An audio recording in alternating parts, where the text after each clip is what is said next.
Ready?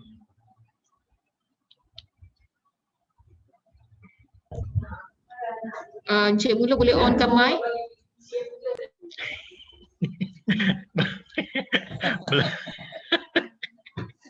Kelakar lah. Assalamualaikum and good afternoon, everyone. Welcome to another Salam, good afternoon. CPD program. So before we start, let me introduce myself. I'm Abd Muluk Abd Manan from University Tunku Abdul Rahman, and I'm also sit in the PAM Council. And today we have the topic of our session is the pandemic experiences and changes in architecture. That one is part 1, and after that we're going to continue with part 2, digitalizing architecture, the virtues of virtual tours. So I think we have only one speaker for both sessions, which is Architect Najib. So Architect Najib will do you want to have a break or from part 1 and part 2? Or we can No, it's okay. We can go. We can continue. Yeah. All right. Okay. Let me read the synopsis of the today's sessions. With stay at home and work from home, limitations and distancing when going out, even to buy eggs, restrictions on inter-district visits, and complete collapse of international tourism, how do we experience and appreciate architecture with limited ability to even go to our office? What changes have been inflicted upon architecture? What if the pandemic prolongs? Will offices go extinct and the death of activities create ghost cities? Why would we now design beautiful buildings if so few can experience them? In part 1, Architect Najib will explore this critical issue, while in part 2, he will offer tantalizing digital alternatives to help keep our archi-sanity. Okay, before we start, let me introduce our speaker today.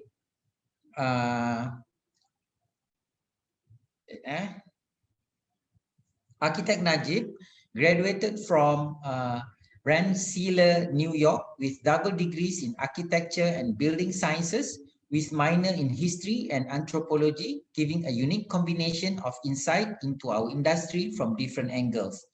After a productive 7 years working in a KL architecture partnership, he left the design practice right after gaining Part 3 and has been doing research and consultancy in built environment and tourism development under his non-profit body, Nadge, Nadge. Yeah? He speaks 7 languages and has traveled the world on work, excuse me, including presenting research papers at LVDM Naples, Docomomo Tokyo, and Xi'an, China, where he was conferred the Leonian International The Architecture Heritage Award. Okay, without further ado, I will pass the floor to Architect Najib. Thank you so much, my very good friend, very good old friend Muluk. We've known each other for wow, I think 20 years. Yeah, such a long time. Yes, and this is a very nice way to meet up, but at the same time, it highlights how sad things are at the moment for not just us and not just Malaysia, but the whole world. And in fact, if anything, the fact that we are here, we are able to listen to something that is about knowledge sharing, which means that we have enough to eat, we have the ability to be online. We should really be grateful because there are millions, really millions of others. Well, not so much in Malaysia, thankfully, thank God, but across the world where you can see day in and day out, they are asking for help. And at the same time, everyone is in some form of architecture. So we as architects, we have some form of involvement in what is happening in the world today. We may not be able to contribute as much as, let's say, the vaccine researchers, but we each have a role to play. And the better we understand how we can play this role as architects or as designers or those in related fields, then the better we can help to make this world. Now, as I mentioned in the little synopsis, what we are experiencing is something that is for us in this lifetime so far, we have never experienced. And the closest, I think, for some of us who have gone through it is the SARS epidemic, SARS, which was about 2002, if I'm not mistaken. I remember I was affected by it because, like Muluk mentioned, I have left practicing architecture and I have gone a lot into tourism. And so during the SARS pandemic, tourism also nearly collapsed, not as badly as it is now, certainly not. But I remember very well the arrivals, tourist arrivals to Malaysia dropped by something like 70%. It was for that time, it was really bad, and that lasted only a few months. So this time around, all my friends in the tourism industry, from obviously from travel agents right down to the tourist guides, everyone is really badly affected. And that's why I feel for them, because really many of them have no other income, really, literally no other income. Easily half have gone into selling some kind of food or other.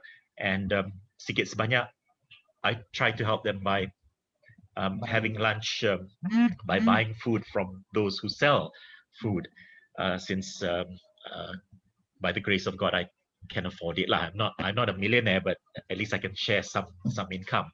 And some of that income comes from something that I will talk about today. A part of my income now comes from doing virtual architectural tours. Okay, that's just a teaser there. Virtual architectural tours. I go online. I go to places that, of course, well, now it's not too bad. Our lockdown this time is not as bad as it was in March last year. But that's when I started to learn how to do and how to train people to do virtual tours or virtual experiences, especially architectural ones. But it's not limited to architecture. It can be anything from doing crafts to topic lectures to cooking classes, all online. But my specialty is, of course, in architectural. So I will talk about that in part 2.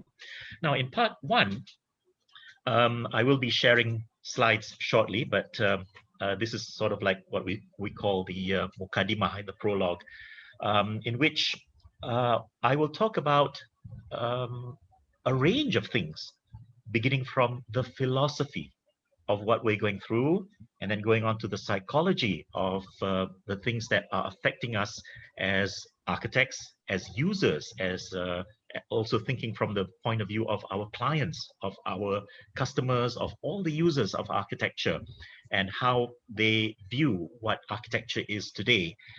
And in fact, today an article of mine will be coming out in tamuasia.com, which addresses that for the layman. Yeah, so it's not, if you read it as an architect, you might find it a bit boring, but for the layman who reads it, they will understand a lot of things about how the pandemic is affecting the way they see architecture, the way they use architecture.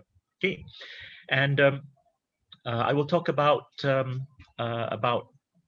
how, whether for better or for worse, little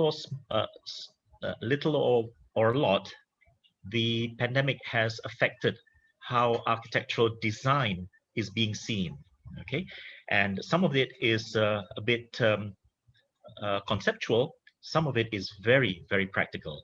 I will, on part 1, end up with an actual house design designed by an architectural student, one of my proteges, a very nice young man who participated in an international house design, pandemic house design, mind you, during the last lockdown. And he was I think one of only 2 entries from Malaysia that were cited, or what do you call it, were whittled down into the finalists. Okay, so it's worth looking at, yeah, because we can see what are the practical things that attracted the attention of the international judges on how to design a house during this pandemic. Okay, so now let me start sharing my screen. I have a little bit of a phobia with Zoom on this because half the time, for some reason, I can't do it the first time and I have to try it several times because I'm more used to Google we are Meet in the actually. same generation, so we face the same problem.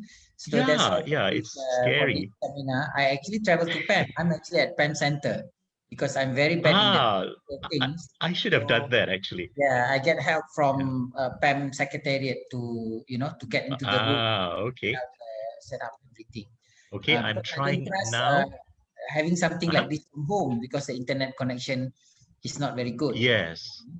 So yeah, okay, you continue to share your screen. Okay, now can you see my screen?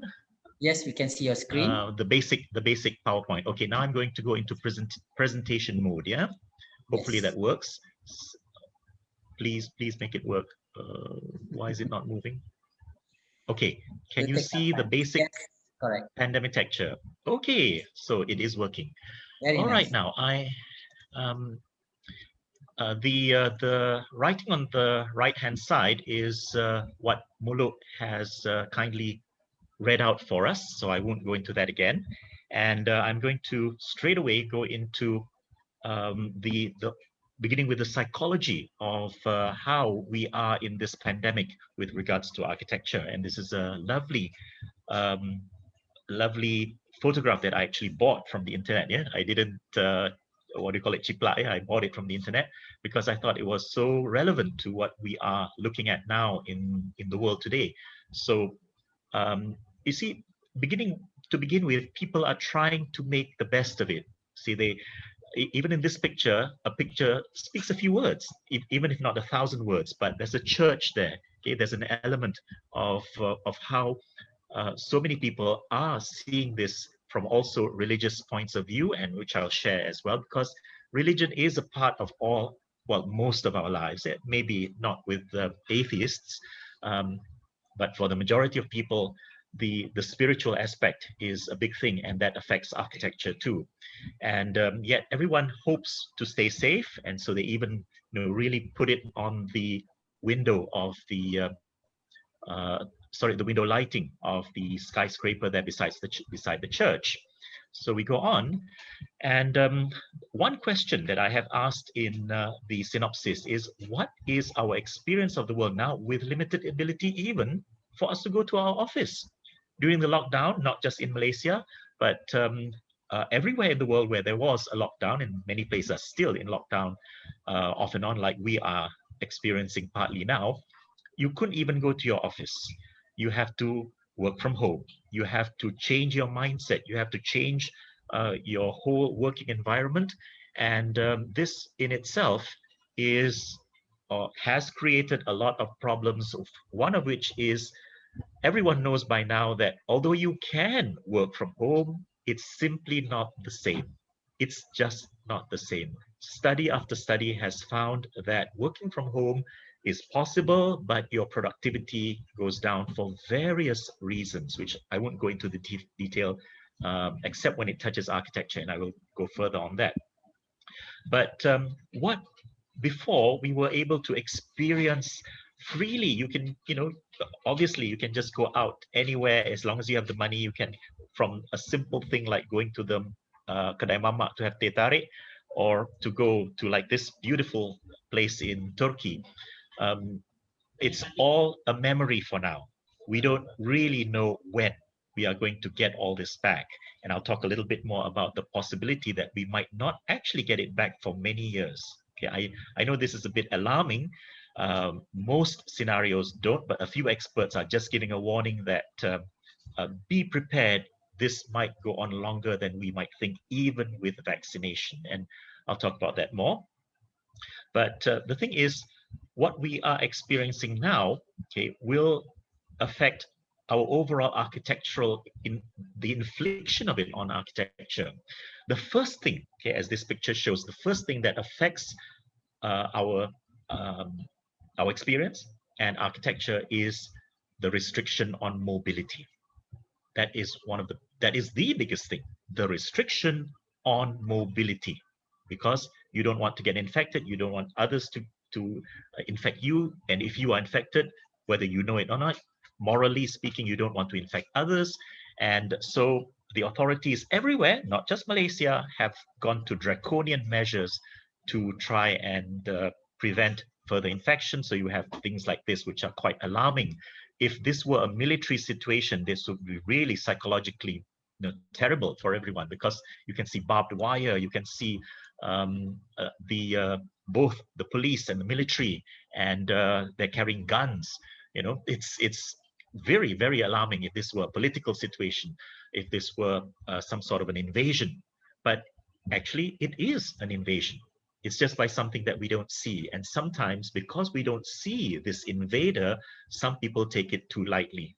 And therein lies part of the problem, which, again, I will show you as we go along.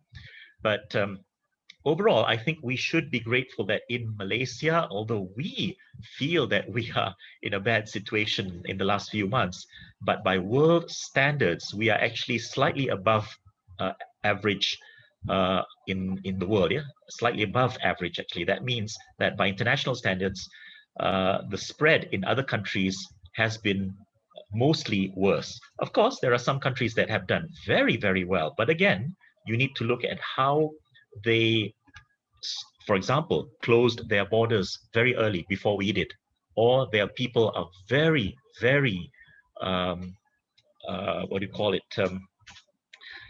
Very, goodness, sometimes the words just leave me. The discipline, yes, thank you, that was the word I was looking for. They're very disciplined. But let me tell you that sometimes it's funny. Let me give you a statistic here. In October last year in Japan, the number of people who actually died in that month from the pandemic itself, from COVID-19, from the infection itself, was less than the number of people who committed suicide because of the effect of the pandemic. Isn't that mind-boggling? And this is Japan, a country that we all know is advanced. The society is advanced, but their mentality is different. And many of those who committed suicide were not in extreme poverty. They had enough to eat. They could survive, but there were other factors that caused so many of these people to commit suicide, resulting in that particular month more people committing suicide than actual number of deaths from the pandemic itself. Okay, so we go on to what other things inflicted architecture. Okay, now just in case you are wondering, look at the picture, and sorry, just to double check, is there anything that is what shall I say, blocking anything? Everything okay? You can see the whole presentation, yeah? Okay, the whole screen, I mean. Okay, very good. Okay, now looking at this picture, it's not in Malaysia. The people there, they are different, and you look at the writing on the signages. Okay, it's in obviously in an Arabic script, but this is in Iran. Okay, and this is the Financial Tribune, from the Financial Tribune newspaper or news portal in Iran. And look at how they are affected like we are. COVID-19 lockdown costs for businesses at $1.4 billion monthly. 1.4 billion.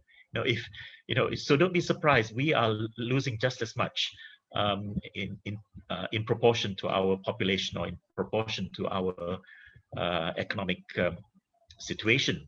But architecturally, let's look at what this picture shows. Okay, something that actually we don't quite do here. It shows how people are going in and out through a contraption that is with plastic side screens, top screens, and they are doing this because in the beginning, if you remember, Iran was one of the worst affected countries. It was really bad, and it was surprising because, well, Iran. People don't quite feel that Iran is a place that would be highly affected by the COVID-19, the coronavirus, but it was, and there were some reasons for that. Among them, it was this may be a little bit controversial, but among them was the way the practice of Shiitism, which is different from Sunni ritual practices. That they have some differences in Shiite rituals or practices, which were said to be one of the reasons why it spread very fast in Iran. So I don't want to dwell on that. It's just something that would be prudent to mention, because it was very heavily mentioned in both Iranian and international circles when experts were trying to figure out why Iran was so badly affected. But as I mentioned earlier, this inflicts upon architecture the restriction on mobility. And when you think about it, all buildings, especially buildings where the public go in and out, yeah? Now, this includes shopping malls. This includes public office buildings, skyscrapers, high-rise offices. This includes as well apartment buildings, especially the lower end, the not so much condominiums, which are a bit more exclusive and more gated, more controlled. But for the normally open public flats and public housing, they had to now restrict how people move in and out, because unlike before, you cannot just allow anyone in, only residents. So it resulted, and the same for malls, yeah? So it resulted in something like this, even for Malaysia, although not as badly as, well, I shouldn't say badly, not as restrictive as this, where you have all these plastic side screens below and above. But we still have, of course, the scanning and the things that we have to do to go into a mall, to go into a public area, offices and such.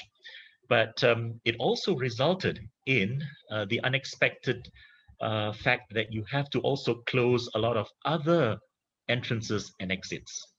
Okay, so that affects architecture, and it was a very unhappy time for Bomba, for the fire department. You know, you may not have realized it, but there were a lot of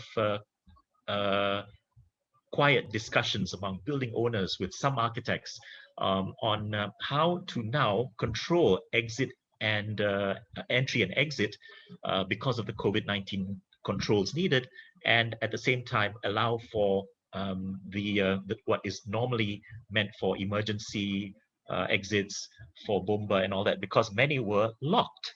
Okay, some building owners, in their fear of COVID-19, they actually began to lock some of these exits. And so Bomba had to remind them that whatever happens, they cannot lock those. You know, if a fire happens, then what happens?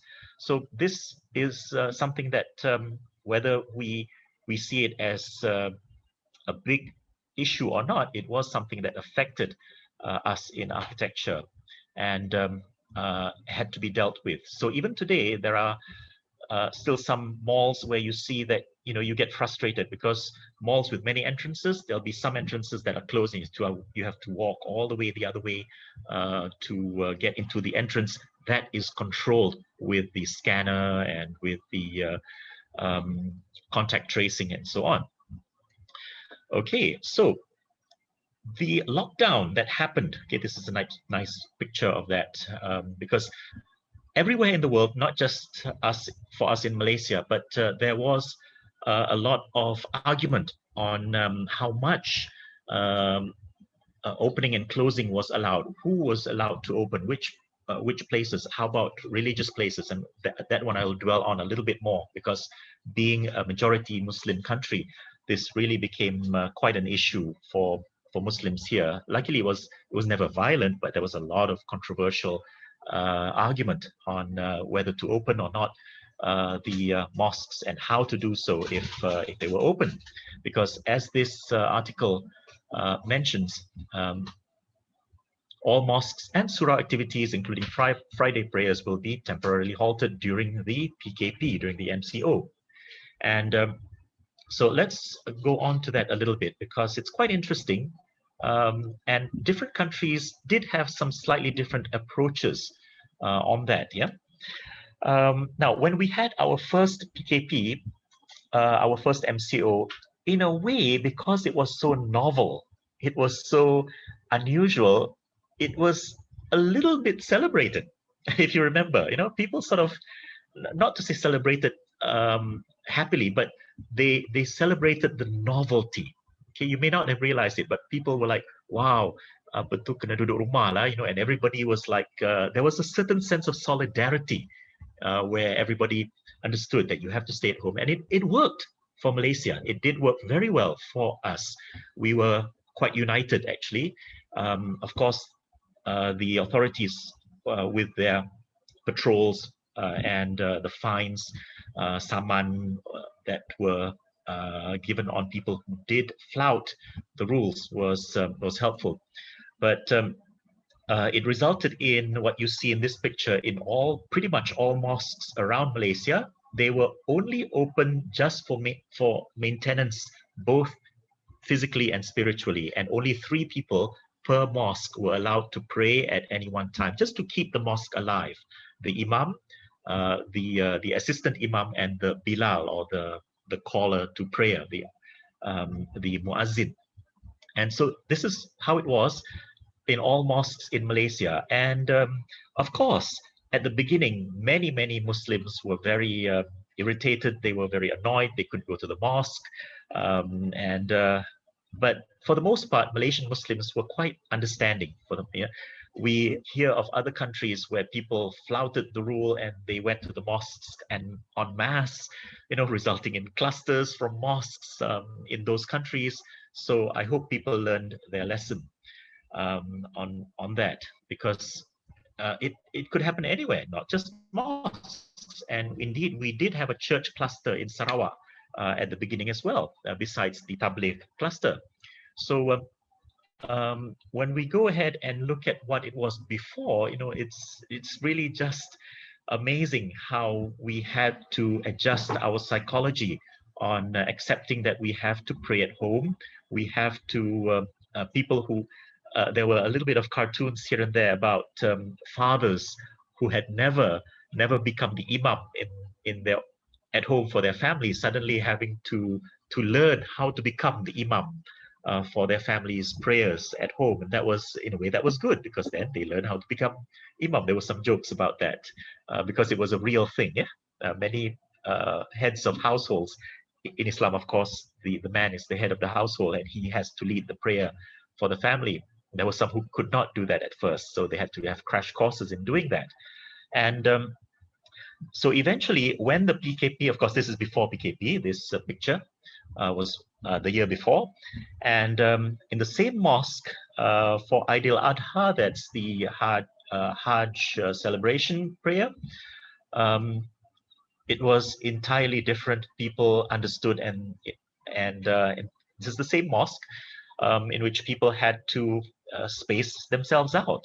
And as a result, many people could not perform prayers in the mosque, and they had to make do. If they are late, you can't be allowed in. And a majority of people understood. There were 1 or 2 people who were very angry and began to shout not obscenities, but they maki the mosque officials for not allowing them in, whereas they feel that there's still space inside, but actually there is a certain limit to the number of people, and so on and so forth. And but for the most part, people accepted that they have to do as per what you see here. And even then, even in this picture, where technically everyone is supposed to bring their own prayer mat, there were 1 or 2 who slipped in without doing so. You're supposed to bring your own prayer mat, and managed to go in undetected without their own prayer mat. So little things like that. But the psychology is that we have all these huge mosques, and suddenly you find that you can't use them, and of course that has an effect on us as long as we think that it is temporary. Okay, but the moment that we sort of have a fear that it might be prolonged. Like actually it is now. It's almost a year already. That's quite long by our standards. We've never had this before.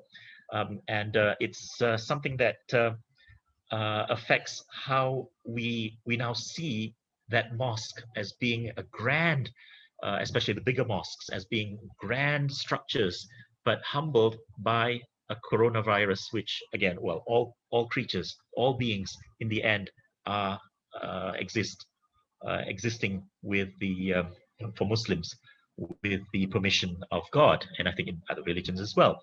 So when we look at this, we have to understand how the authorities also have to take care of it, because like I said, there were places initially maybe not, but after some time there were places that got fed up. See, they got fed up and they tried to flout the law. They tried to go in and do their own prayers. And this was not just in mosques as well. Recently, as you know, there was another religion's house of worship. The police had to come, like they have done with mosques as well. So for the non-Muslims, you should know that the police did go to mosques and break up people who were trying to pray illicitly in the mosque when it was the MCO, when they were not supposed to be in the mosques. They were supposed to be like this, where only, like I showed in the earlier picture, only 3 people were allowed. And but just once in a while, like this screenshot shows, somebody manages to get sponsorship to have a live session of the prayer. Like this was shown live on TV, and so it was a welcome thing, because then people could follow from home. Although there's a bit of a controversy as well, can you follow prayer from home when your imam is at another place? So there's a bit of disagreement there. Some scholars say yes, it's okay as long as your prayer time is the same as that imam, and some say no, you cannot. It has to be physical. That imam has to be right in front of you. So these are little things. The important thing is to pray. That's the important thing for Muslims. It's okay, a bit of argument here whether you can follow an imam who's not there or not, not physically there with you or not. That's something else. But the authorities were just doing their job. It was a time that nobody could pray in any house of worship, and so they were there. And luckily, we don't have, at least not to my knowledge, any big religious house clusters. Okay. Now, on another note, okay, not just on the religious, but still, I'll finish off with the religious.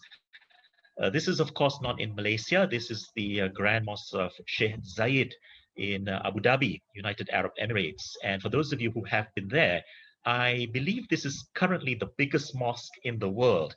And for all of us who are religious, who do your religious liturgy, your prayers in your house of worship, architecture does play a part.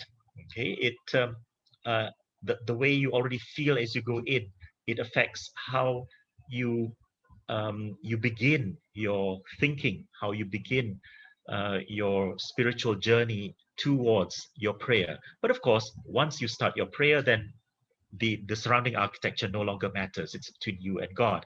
But this is one of those mosques which was 24 hours. You could go there at any time of day, and because it was you could say a bit of a touristic mosque, so there were visitors night and day. And for Muslims who want to perform the Qiyamul Layl, which is the night prayers or the night liturgy, so to speak, in which you could sleep in the mosque and then wake up for certain prayers, and then you go to sleep again until the morning subuh or dawn prayers. So that was all closed, and yet just to keep the life, just to keep the feel on, since the UAE is a very rich country, they kept all the lights on, all the lighting. And in many places around the world, they actually still did that just to keep the psychology of things moving rather than having them totally closed. Even though by right, actually, it is wasteful.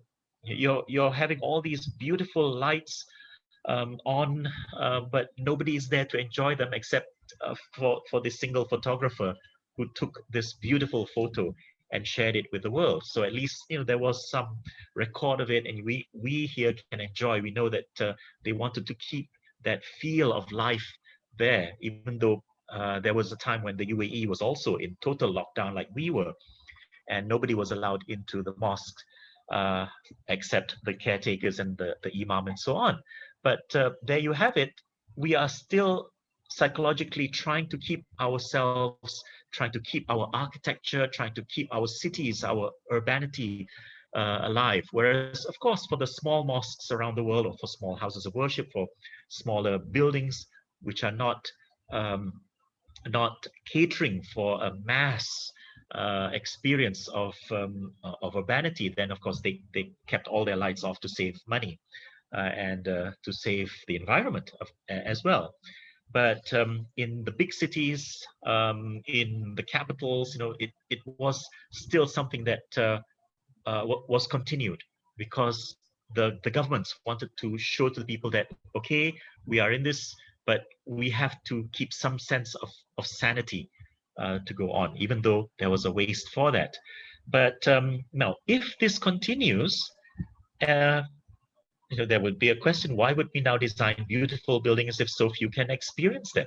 Okay, it may be a trivial question, but if the pandemic continues, then that might be so, because it did have a slight effect in previous pandemics. Okay, if you look at the history of architecture in previous pandemics, and before we go into that, I have one more little thing to talk about on the issue of the street life, of how we see ourselves in an urban context. Okay, this was a National Geographic documentary that I was in, which was called Earth Tripping. And this was from, if I remember, 2005, I think. Yep, quite different then. I was much younger, but it was about KL. And if you can identify, this was at Kampung Baru, okay, where we have the Ramadan market. It was during Ramadan at the time. And what I want to bring up here is something that I had talked about previously, but in a very different context. And that context was not so much about a pandemic, but about normal street life.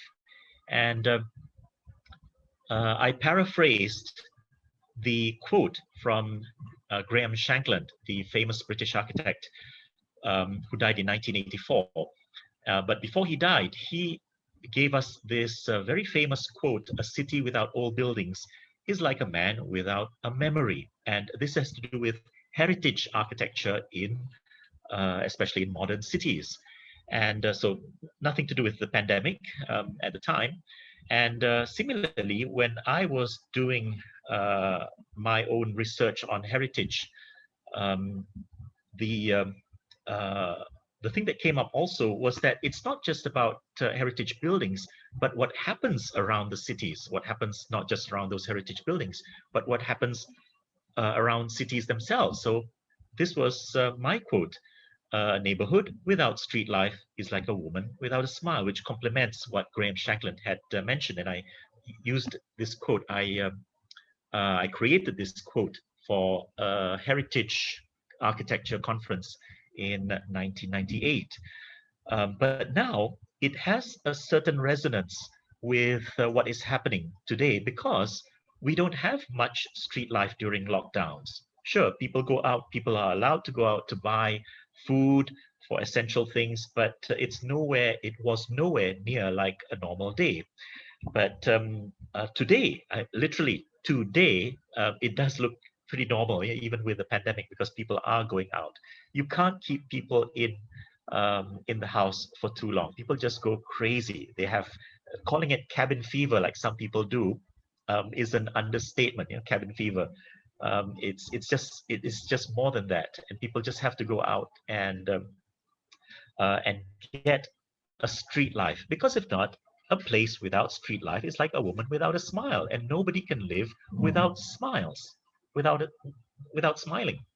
So, as I promised earlier, I was going to mention about the scary possibility that this pandemic might prolong.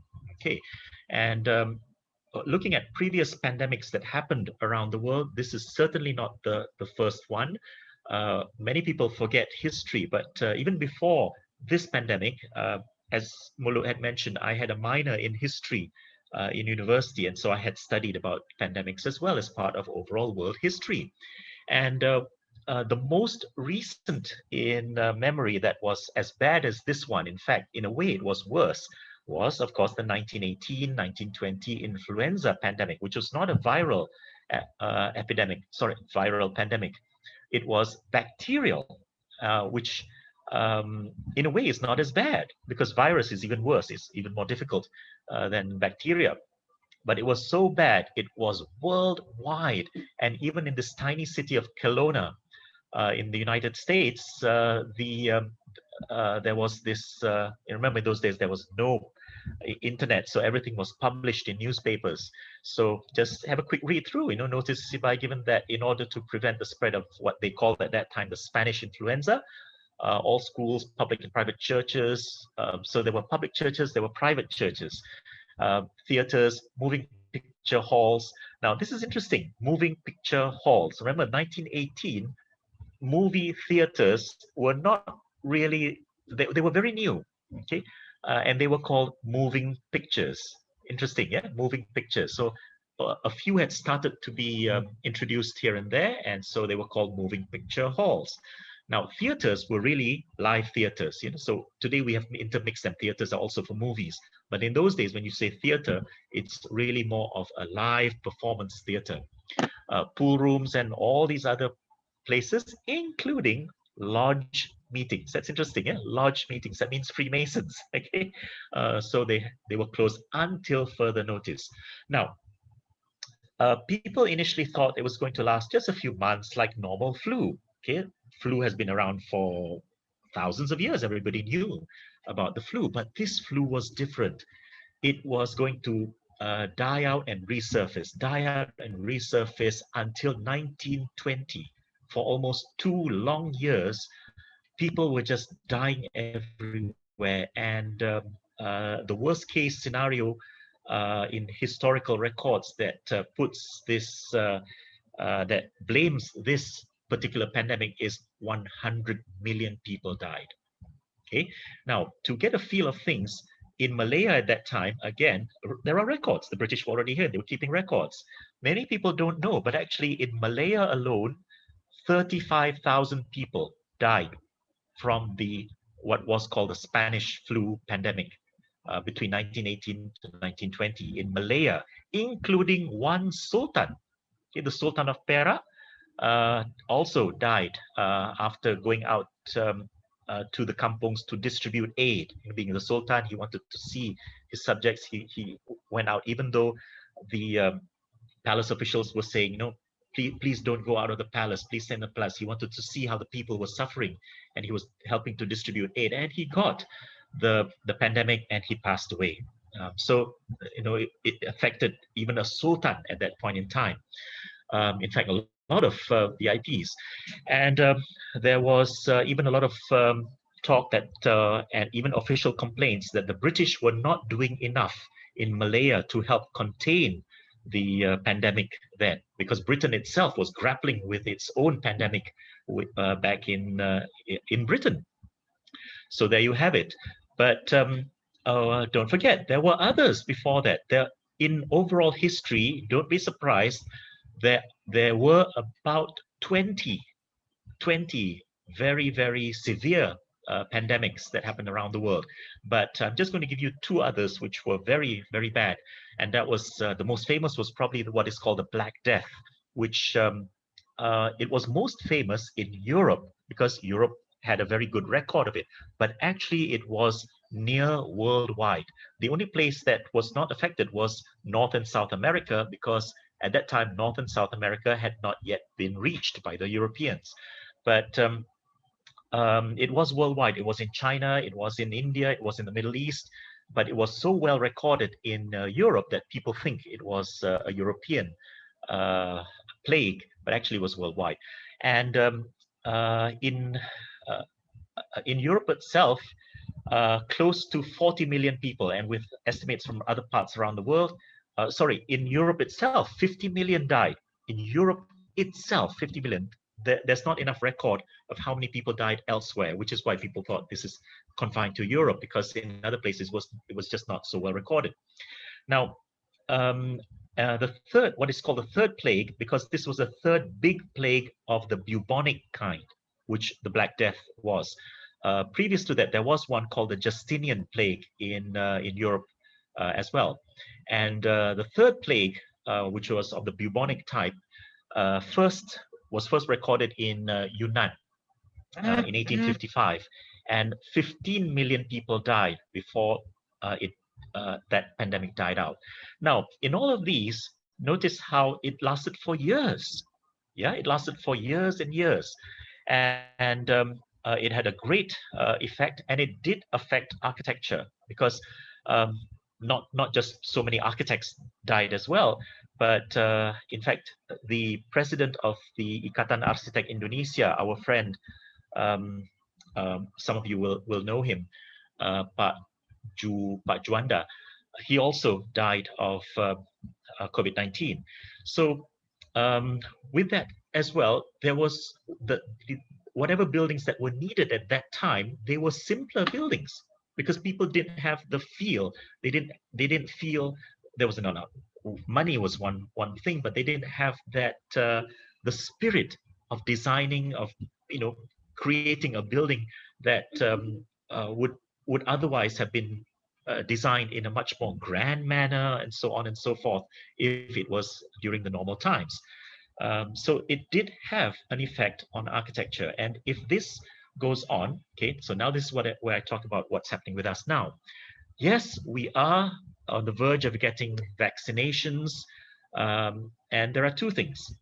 Don't be surprised, but on average, 25%, a full quarter of surveys around the world find that people don't believe in vaccines. Okay? In the United States, a poll found that 28% did not believe in the vaccines, and many did not want to get vaccinated. That's the United States, the most advanced country, where some of the vaccines were discovered there.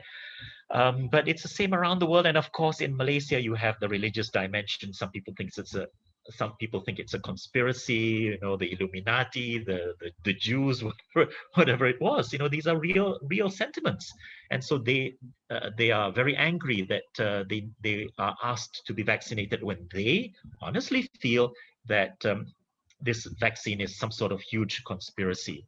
So that's one thing. Okay, so in countries where you have a very high percentage of the population who do not want to be vaccinated, what are you going to do? Force them?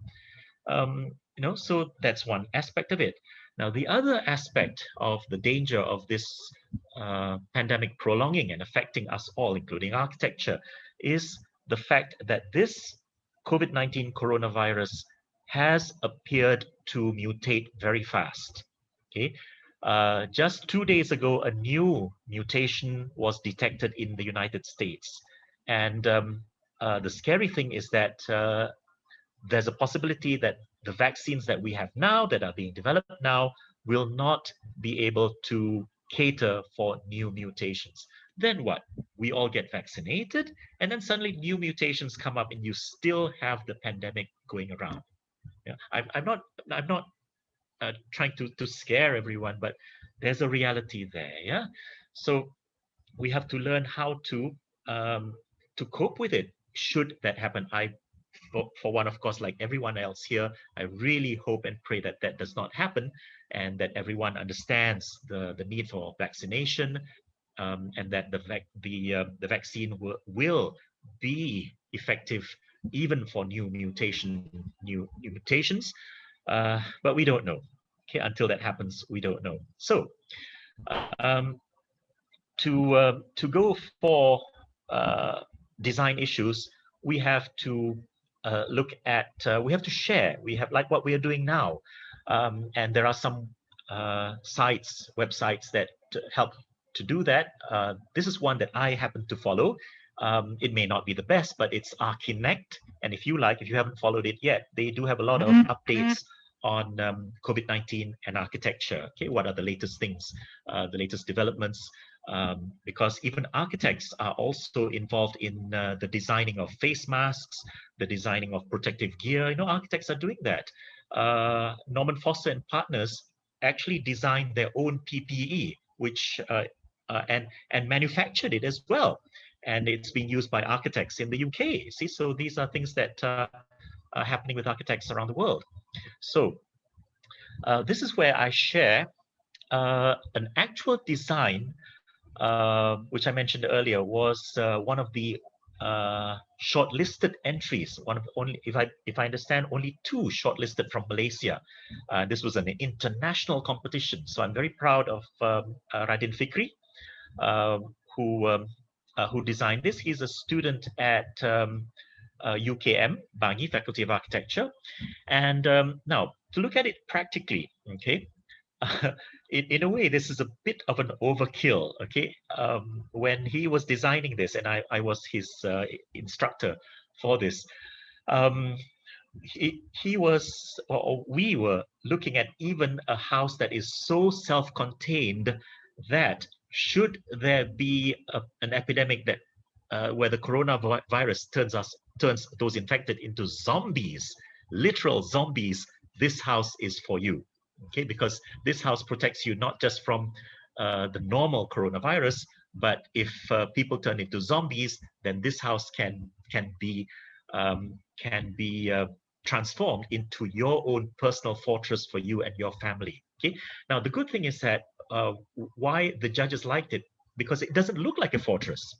Okay, that's one. So it doesn't have that psychological thing that makes it look, you know, so foreboding, forbidding, both foreboding and forbidding. It looks like any normal house, but actually there are so many features there. If I had to go through each one, then I would have to take 1 hour. But I'll just touch on a few little things here and there. Yeah. For one, the gates and the fences are all electrified. Okay, so if you have zombies, the zombies won't be able to touch your house because it's all electrified. It has its own electrical generator inside. It's solar powered, solar panels on the rooftop. On the rooftop also it has its own hydroponics farm. There are plants grown all around the house, and this is an actual site in Kuala Kubu Baru. Yeah, so it's not a fantasy house. If the owner wants, he can actually have this house built to these very specifications. And from little things like as you go in, there's actually a shower hidden right behind the car porch. There's a shower cubicle there, so you can just take off all your clothes, put them into a receptacle, and then you can shower in privacy. So that was one of the first things. You know, these, you know, just to mention how these things are so very particularly thought out. And then in your house also you have the ultraviolet germ killing lights that would be on for a few minutes every few hours to kill the germs and all that. And even specific rooms with every room has its own small bathroom and toilet. So if one person is infected, then you can use that room for your quarantine. Okay, so every room has its own self-sustaining condition, where in case your family member is quarantined, they can be quarantined there for 14 days. And there's even a receptacle where you can, without having to open the door, you can just send in the food tray, and then before the food tray comes out, it can be sterilized by blue light. You know, it's all very, very well thought out. Yeah. So if any of you want to learn more, then you can contact Radin Fikri. And even little things like for me, for example, I have 5 children. Okay, and many of them are school-going age.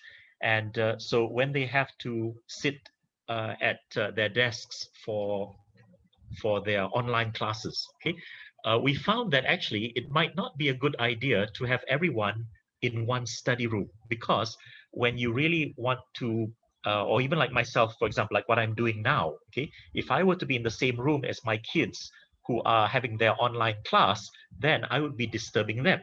Okay, so we found that it's good to just spread your workstations around, and so each person will be able to have, you know, a very loud session like what I'm doing now with all of you here, and not disturb the others. Okay, so you know, even these little things which affect how we see architecture, and for apartment buildings as well. Now, this is something, it's a little bit sad, and I was just talking about this yesterday in Utah and Universitas Warmadewa Design Crit. During the pandemic, during the lockdowns, okay, I guess many of us here are more upper middle class, so we don't see this, we don't suffer from this.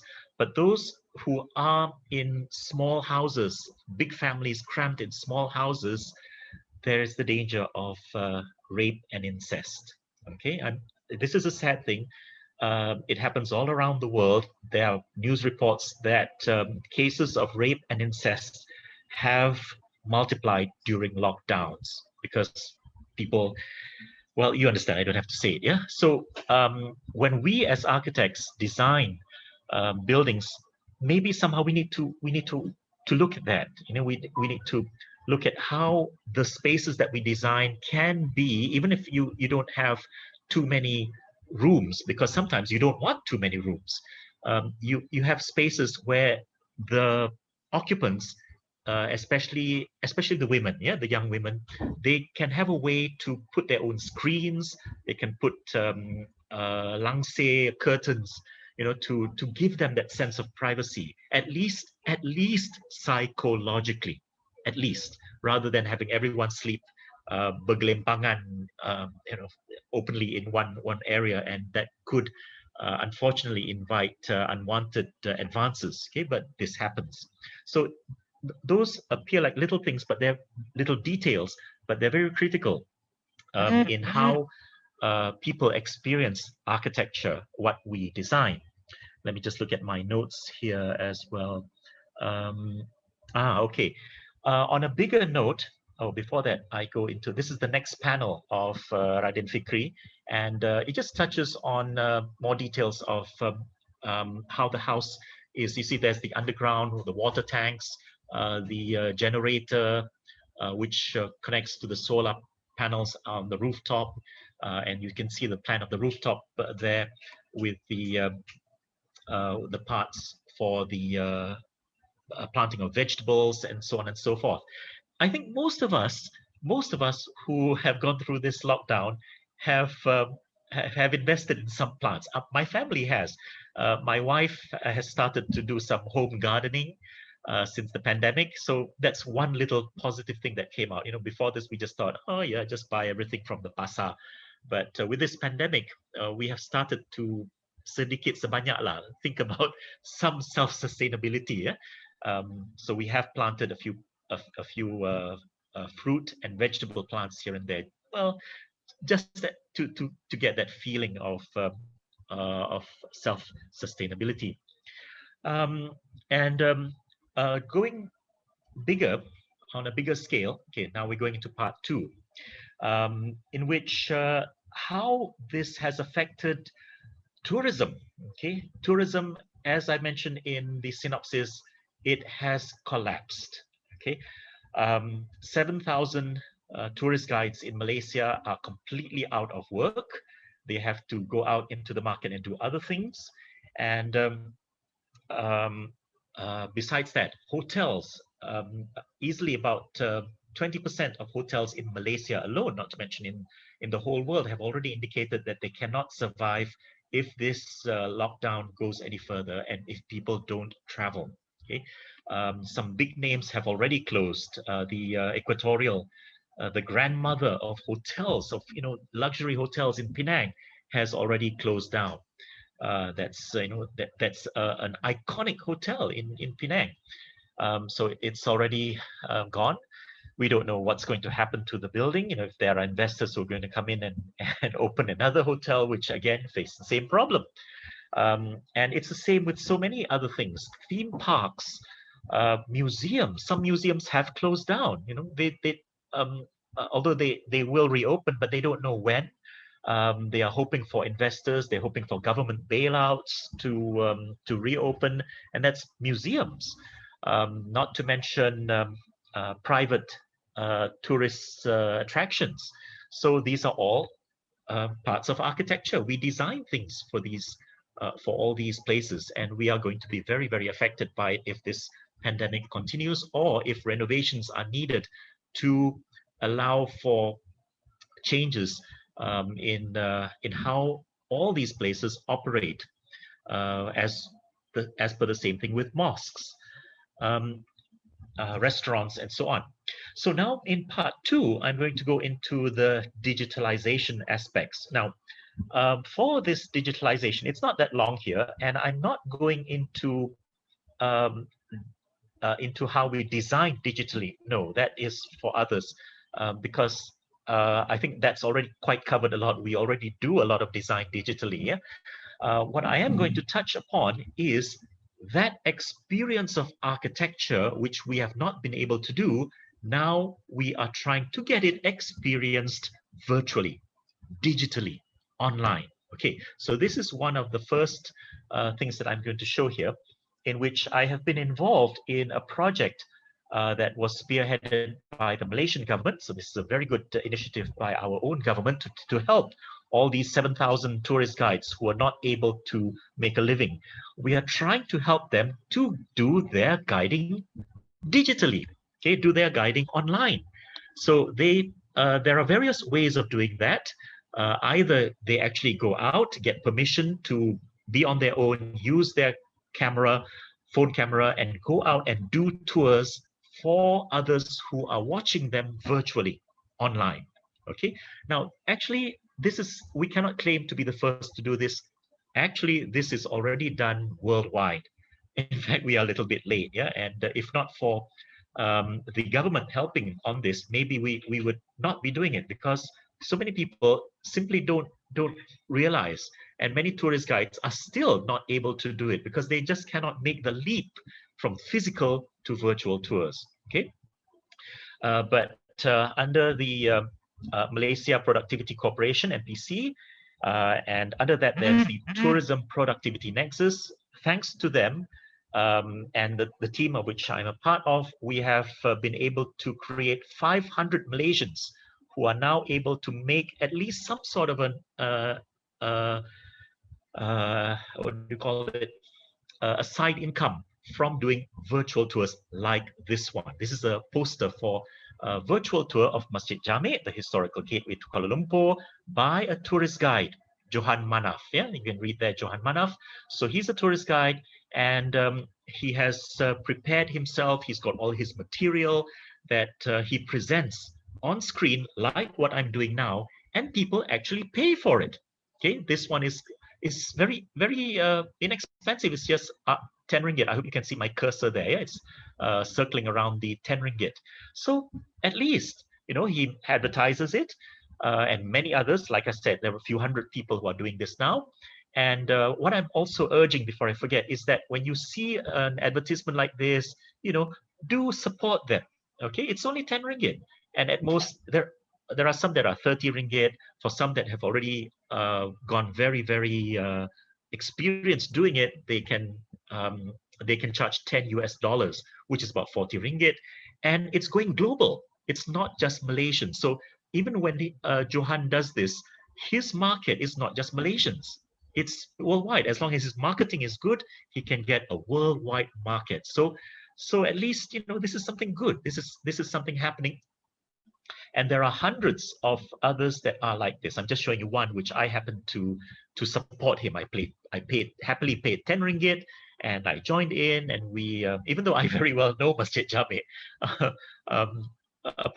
I was one of those who do lectures on Masjid Jamek, but just to give him the moral support. and to help my fellow tourist guides. And because of that, how come I cannot? I'm trying to move to my next. Okay. His was sold out. Okay, so he made some money. And it's up to you how many people you want to limit.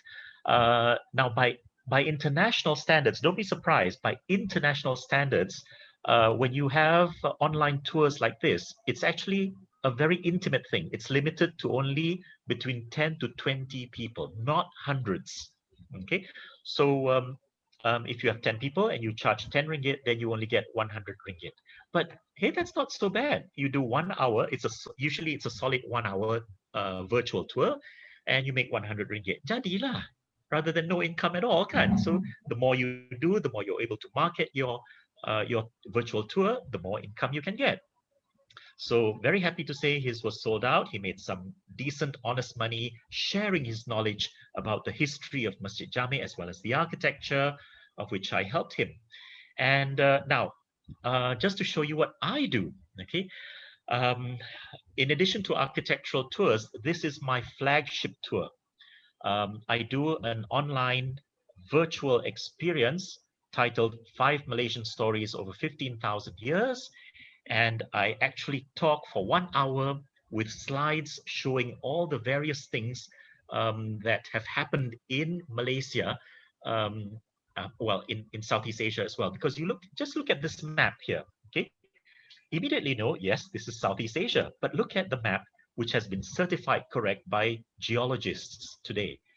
15,000 years ago, this was how we looked like. We were not a collection of 27,000 islands like the Malay archipelago is today. We were a continent, a subcontinent attached to the continent of Asia. So this is where I tell this story. Why did that happen? What happened after that?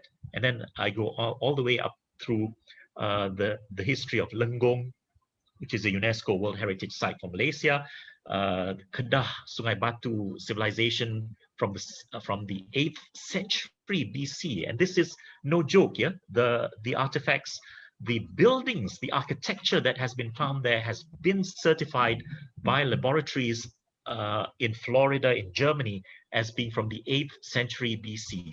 So our Malaysian history, our Malay history from the Kedah kingdom is from the 8th century BC. That's as old as the Greeks and ancient China, ancient India. Okay, so we are very proud of that. And that's what I thought about here. All the way to the Malacca Empire and on to Malaysia, truly Asia of today. I charge USD $8, 30 ringgit. Okay, so if you're interested, just text me and message me, and I will alert you for my next one. Okay, but back to something more architectural. I'm also involved in doing 360-degree virtual reality tours. Okay, we've only done our prototypes because for this one, you actually need to have a helmet on, but you will really feel as if you are there with me and with Shari there. See the sites. I'm reading the blurb there, or the slogan. See the sites, hear the stories, as if you're right here with us. 1 hour virtual reality with Shari and Nadge. Shari is my good friend in Malacca, who has all the 360-degree tools, the special camera, the special app for it. You know, so if you don the helmet for this 360-degree virtual reality tour, it's as if you are there walking with me and Shari. Okay, so this is something that we are about to start offering. We haven't offered it yet because it's a little bit complicated. It's already done in other places around the world, but we in Malaysia, we are just beginning. Some people have already done it with some hiccups, but it's getting there. I'm almost finished. Now, as you can see from my subtopic, virtual tours and teaching. Okay, I also teach at Utah. I'm a part-time lecturer, whereas Muluk is a full-time lecturer. And in the recent courses that we've had, I've had to go out and do virtual teaching. Whereas in previous years, I actually go out with the students. We go from place to place, and I talk on the spot physically with the students, but of course we couldn't do that with during the lockdown. What more with students already going back to their hometowns? Ada yang dekat Sarawak, ada yang dekat Penang, ada yang dekat Johor. So of course they couldn't come to KL for this. Even though at that time it was not the full MCO, it was the recovery period. So technically they could, but then they would have to go for 14-day quarantine, susah. So we did virtual tours. So I'm there with my camera, as you can see. I hold my camera there. They are seeing me showing all the buildings that are part of the course that we are studying. Okay, so from the little telltale signs, I think you can tell which building I am pointing to. Yeah, it's the old OCBC building, one of the best examples of Art Deco architecture in KL. Okay, and oh, I thought I had a picture of that. It's another picture of me, but this is not a selfie. This is just a screen grab of the video that somebody else was taking of me doing the virtual tour. Yeah, so we had two. I was doing one, but we also had someone holding another camera showing me virtually. So the students have a choice. They can also see me. They can see what I'm showing with the other camera. But I could have easily done this alone with just my camera. Okay. Now, finally, something that Pam is also doing, and I'm contributing, and this is Pam's own virtual reality site, which is spearheaded by Sebastian Yao, architect Sebastian Yao. He's also from Utah, so that's how I knew him. And we went out and did some recordings of virtual tours in 360-degree. Yeah? So if you go to the PAM VR channel on Facebook, or you go to the YouTube channel, again, PAM virtual reality, just type in PAM virtual reality, you'll find it. We're still in prototype. We haven't, we're only using this for students for now. This is not used commercially, yeah? But we have recorded various tours around KL, which is not just for tourism, but also to teach students about, for example, urban planning, about street planning, about facade architecture. And we haven't gone into buildings yet, but soon when we do, it will also be about interior design and things like that. So these are the things that have begun to be done, which we would not have done had the pandemic not come in, even though the technology is already there. But this has forced us to do it. Yeah. So at the moment, it's still used for teaching only, not for tourism and not for making money. So I have, I've gone a little bit over time. And I have finished my my overall presentation, and I understand, of course, we have the Q&A. So back to you, Muluk. Yeah, thank you very much for. Maybe before we start the Q&A, Najib, you want to sum up the presentation in maybe 1 minute? What? Okay. Yes. Now, again, what I have gone through is touching on beginning with the philosophy of how we approach architecture in this pandemic, in which we have to not only think about the practicalities, but how we need to help people to feel during the pandemic, and in such a way that the architecture helps them to feel assured, okay, a certain sense of reassurance. So not just on the practical aspects, and then that touches also on the psychology of it, how people move. We talked about how, because of the pandemic, entrances and exits, the egress and all that had to be controlled, and that affects how we go through our architecture. It can be quite frustrating because entrances that you would normally can go through, it's closed. You have to walk all the way around to the other entrance, which is more controlled, things like that. And then we went through a whole house, which is chock full of the little details of how to go about fortifying your house against pandemics, at worst case scenario, even against zombies.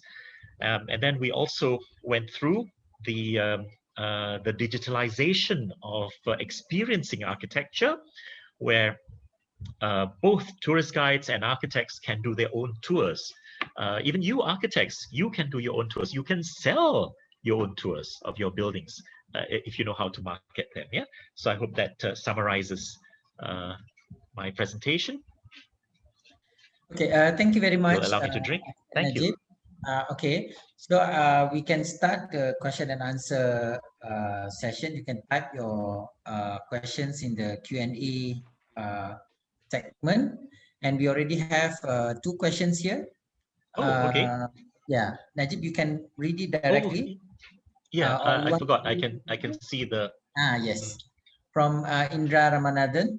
Oh, yes, So very he good asked, question. is there a repository of what tours are available in Malaysia? And the second Okay. question is, when is the next 5 Malaysian storage Okay. tour? Thank you, Indra. Yes, we were together in the Venice Biennale. Yeah? So I remember you very well. Thank you so much for being here. Okay, the good news is there is a repository, but it is not just one. Okay, and there's a logic to that because so many people are doing it. Yeah, we are trying to get Malaysians to agree on one. It's not that easy because people have their own turf. Yeah, I should have thought about this earlier on what are, let's Maybe say, you can at give an least example 3. of the Yes, repository that is, yes. you know, I was about to do that. One of them is the Facebook page, Malaysia Virtual Experiences. Okay, that's one of them. Okay, so very easy. You can write it down. Malaysia Virtual Experiences. You just type that, you'll find the Facebook page, and you will see an update on what are the latest tours available. If you scroll further back, you will see the previous tours and Najib, you are breaking up. Oh no. Maybe you can repeat your answer again. Sure. So I repeat, one of them, which I'm heavily involved in, is the Facebook page Malaysia Virtual Experiences. It's MyVXP for short. Yeah, I did mention that in the presentation, MyVXP, short for Malaysia Virtual Experiences. So if you go to Facebook and you type that, you'll find it. And the picture is MyVXP. So that's one where many of these several hundred people who do their tours, they will update the tours there. So you can support. I remember one of our friends had one on recently on on Chinese New Year. So it's not just architecture, but a lot of things. The common thread is that it's everything Malaysian. So that's the beauty of it. It's everything Malaysian. It's of course open to the world. We want the world to come in and take these tours as well. So we welcome fellow Malaysians as well as foreigners. And what happens in these little tours is that because they are also fairly exclusive, like I said, at most you have 20 people. Okay, at most. So it's very intimate, and you can chat with people from around the world. You know, so when you go in, you find, hey, suddenly there's somebody from Spain, or somebody from India, or somebody from Japan. You know, so you get to interact with people as you go through the tour that is presented by the host. Yeah. Another one is exploremalaysiavirtually.com. Okay, exploremalaysiavirtually.com. That's another one that I've also been involved in. I'm not involved in it as an owner. No, I help them to formulate tours. Yeah, and so those two are the ones that at least I can assure you of the quality. Okay. There's one more which I'm not involved in, but I think the quality is pretty good. That's buddies.com. It's Malaysian, BUDDYZ, buddies.com. Okay, I know the owner, a very good guy. So even though I'm not involved in it, but I can vouch for the quality of that. Yeah. So there are many others, of course. I guess you'd have to do a search for them, and I don't know if they are quality. Whereas the ones that I mentioned, at least these ones, I'm pretty assured that there's a certain quality to them that we try to get to international standard. Yeah, the ones that I have showed you are all on any of these 2 or 3 repositories, as you mentioned, yeah, or sites. Okay, so I hope that answers the question. In case you forget or anything, don't worry, just get back to me and I will repeat that for you. Okay, when is the next 5 Malaysian Stories tour? Okay, yes, that should be sometime in mid-March. I had one in mid-February, and it was attended by a very good set of people from all over the world, from Australia, in addition to Malaysia, also from even Bhutan, of all places, Bhutan. Somebody wanted to learn about these Malaysian stories. I've had historians come in as well, and we've had little friendly debates on what was happening. But luckily, I'm pretty assured that everything that I mentioned is accurate. So I will alert you when I have the date for the mid-March 5 Malaysian stories over 15,000 years. Okay, thank you. Please, any other questions? Okay, any other questions from the audience? If I would like to ask you something, like besides these 5 Malaysian stories, is there Muluk, any now you're other... breaking up. Okay, can you hear me now? Alamak Muluk, sorry, Najib, now yes. Yeah, you broke up earlier. Okay. Yes, now I can. I'm Please just repeat the question. asking about your future project. Besides this 5 Malaysian stories tour, are you planning to do any type of other virtual tours? Or other one in the making? Oh, thank you for asking. Actually, yes. I am helping. I'm helping the UNESCO Malacca group to do their own virtual tours. Yeah. And it's a mix. There's some on architecture. There's at least one on archaeology, the Archaeology of Malacca, which actually affects architecture because they are doing the archaeology of the Famosa fort, for example, and that's very much architecture. And some which are not architectural, but for example, some are cooking classes for traditional Malacca fare, traditional Malacca kueh or foods. Yes, so one of them is a group of about 40 tours, about 40 tours for Malacca. Okay, so that's we have a work. Oh yes, we have social media sites for that. It's called Malacca Malacca. The first Malacca is MELAK. Sorry, MELAKA. The second after OH Malacca. The second Malacca is MALACCA. We purposely did that so that the world knows that we have 2 spellings. So Malacca Malacca. It's only just started, so as we go along, we will update the latest tours that will be available there, beginning from mid-March onwards. Yeah, Malacca Malacca. Okay. Interesting. So I open this to the floor. I mean, like, any more questions from the audience?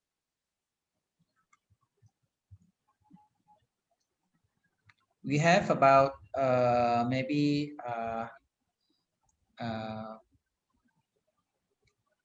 7-8 minutes more. Okay, if there's no question, I would like to ask another question for you, Sure. Nadge. Thank you. You mentioned about the possibility of we going into this new normal for another few more years. As you have experienced yesterday in our forum about student coming up with a post-pandemic design, you know. So some of it is some sort of like things that they need to address during the pandemic, but more importantly, how does architecture will be, well, I mean, the normal architecture of dwellings, for example, will be changing post-pandemic COVID-19. Have any comment on that? Yes. Now, in the first place, in a way, I know this is nitpicking, but it's not really post-pandemic, because if it's post-pandemic, then it's back to normal. That means no problem at all. But we are designing for pandemic. No, it's not just post, but in pandemic design in case it prolongs. Because don't forget, the Black Death did last for up to 7 years. Yeah, it was only after 7 years that it really died out. Because before that, 50 million people died, and it's terrible, and it lasted for 6-7 years. So and yet the population is still growing. Yeah, last year compared to 2018, despite the pandemic, the population of the world still grew by several 100,000 people. Sorry, not several million people. I forget the exact number, but I'm very sure because I saw the world statistics from United Nations. So the world's population still grew, so they need housing. So architects will still design housing for new population areas.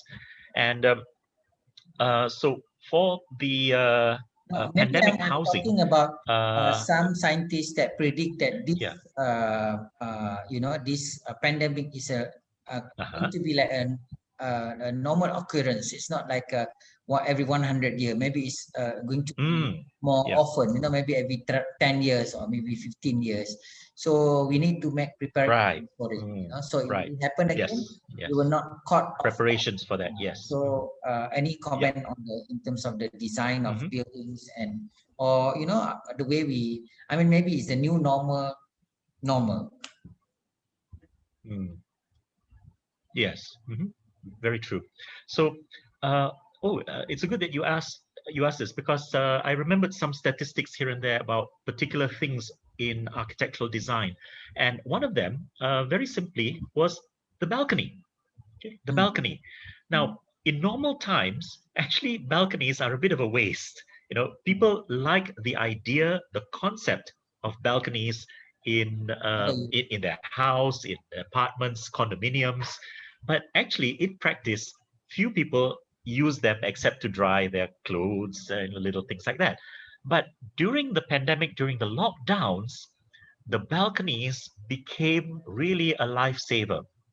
Okay, and there were studies in Italy. I remember reading one from Italy, and then another one from Brazil, and one more from, I think, China, in which they found that units or houses or residences with balconies, okay, the people there had a better sense of happiness. I know it's a bit difficult to measure, but it was like maybe it's a sanity. They are more sane. Yes. Compared to people who... Yeah, that's why I mentioned archisanity. But it was obvious. People who had balconies had a better had a better feel for life, okay, rather than those who did not have balconies. And because when you can't go out of your house often, at least when you go out to the balcony, you can feel the air, you can see the world from your balcony, even though it's what you see across is just across to another building, but at least you get a sense of being outside. And then practically speaking as well, like I did mention in the earlier part of my lecture, many people started to grow their own, little potted plants here and there, some vegetables. So that's where they planted them. Okay, they have potted plants, they hang it, and they have, they really make an effort to have some plants that are grown, and where else to grow but at the balcony, because that's where you have more usually of the sunshine and the open air. So it helps. And so as we were talking in yesterday's discussion on residential pandemic residences, it's good to add in that if you did not before, okay, or to widen that a little bit, make it a little bit bigger, because that will help with self-sustenance in terms of being able to plant at least some of your own food. Okay, so that's one of the positive things to think about. Finally, I think there's another question from Mr. Indra Ramanathan. He asked you whether you have found that the virtual tour allow you to be more focused in presenting the subject matter. Yes, definitely. When we do our virtual tours, of course, we have to be prepared for it. Yeah, it's not quite like this one, where this is a bit slightly ad hoc. I was just invited to give this talk about a few days ago, and I was very happy to do it because I just wanted to share what I have been through.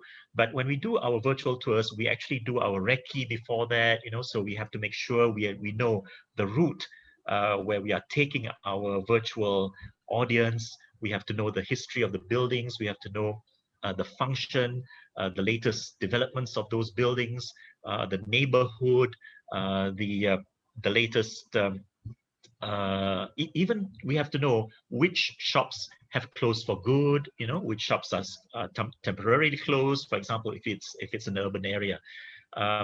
So we have to be very focused, and that's why I am helping the Malacca UNESCO group because UNESCO is actually helping Malacca, the Malacca UNESCO core zone residents to make some side income from that. So it's a good thing. Yeah. Thank you. Good to know about all this project going on during this lockdown. So meaning that there are silver lining in the, for everyone in the industry. Very true. Yeah. So I think with that, we're gonna end our session. It's exactly 5:30. So we are, the time is exactly being used. I know that maybe some people who wanted to ask further about the virtual tour or your next project, but I think you can be reached in your Facebook page, right? And your other social media like your Instagram and also your YouTube. Yes. So for everyone here who wanted further information about the topic today, or maybe other things related to what Architect Najib is doing currently, you can directly contact him via his social media network. So, or you can also contact him via PAM or via Utah because he's also a part-time lecturer in Utah.